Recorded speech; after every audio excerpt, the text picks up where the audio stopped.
is Mima and welcome to my vlog. Pero bago ang lahat, intro muna.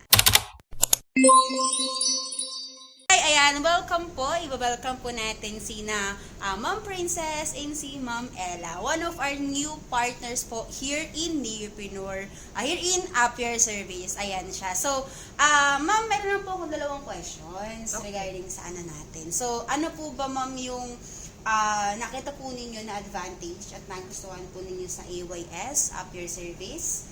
Ba't po kayo nag-sign up as a Neopreneur din po? And the second po is, bakit po kayo nagtiwala sa akin? Gusto kong tanungin yun. Ito na lang si negosyante. Para sa tayo business. Hindi, kasi syempre, may market yung business na to. Hindi lang in the future, kundi ngayon talaga. So, viable siya sa market. Hindi naman yun. And ito naman talaga yung kailangan din ng madlang people. Yung mabilisang sagot sa kanilang mga pangangailangan. Yes, ako.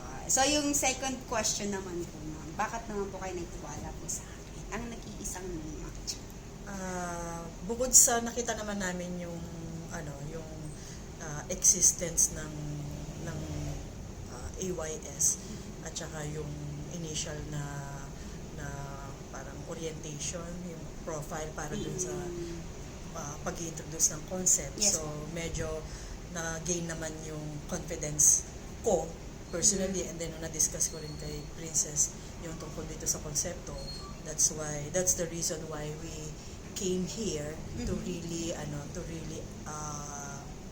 witness kung totoo yung sinasabi. Yes, opo. So, wow, dahil pala sa social media presence natin. So, Yes. ma'am, thank you, ma'am. Welcome po sa ating app. Thank you po, ma'am Thank you. Princess at Tiwala. Welcome po. So, bye-bye!